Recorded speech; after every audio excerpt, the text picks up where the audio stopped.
الحمد للہ رب العالمین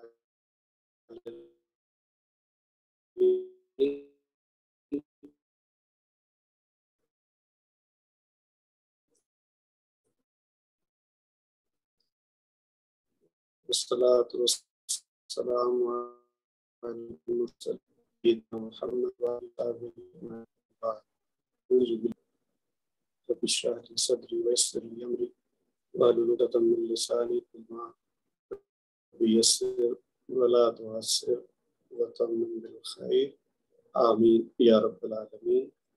السلام علیکم ورحمۃ اللہ وبرکاتہ.